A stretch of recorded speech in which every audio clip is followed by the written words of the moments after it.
There's a new ordinance just passed by the Yorkville City Council. We first told you about it yesterday. It's now causing some backlash. The west suburb would fine or jail homeless people for sleeping or camping in public spaces. The council believes this could help address concerns of public safety and public health. Here's NBC5's Vi Nguyen. And this was put through really sneaky. They added it to the agenda. There was no public discussion. It was passed in 2 minutes. Alicia Castillo is leading the charge in Yorkville. She's now setting up camp outside City Hall to protest the new public camping ordinance. I was just flabbergasted. I was shocked. And you know, I've been an advocate for displaced people for the last 10 years or more.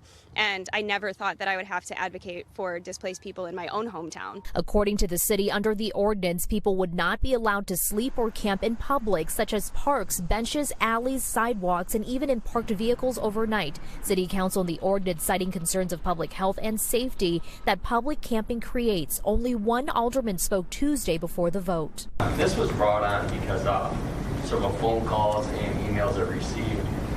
One of the individuals had a property destroyed. The city says anyone who violates this ordinance will be fined $75 for the first violation, $150 for the second, $350 for the third. You can see it goes all the way up to $750, or they could even face possible jail time at the sixth violation. I mean, effectively, the way the law works, it couldn't possibly work that they could just be arrested for being homeless. But if they are fined and they fail to pay those fines, and then they go to court, and then they're court ordered to be removed from the premises, and then they return to the premises, that's when they can be incarcerated. When asked about enforcement, the Yorkville Police Deputy Chief told NBC5 off camera they're still evaluating the ordinance and that enforcement efforts will be to get people help, not to punish them. This military vet who now lives in Sandwich says he was once homeless living under this bridge downtown. Every time we shun these people, we're only making it harder for them to come up, harder for other people to help them. Others signed this petition to repeal the ordinance and calling for more services and support. The mayor and the 6 aldermen who voted in favor of passing the ordinance did not respond to our calls and emails for comment.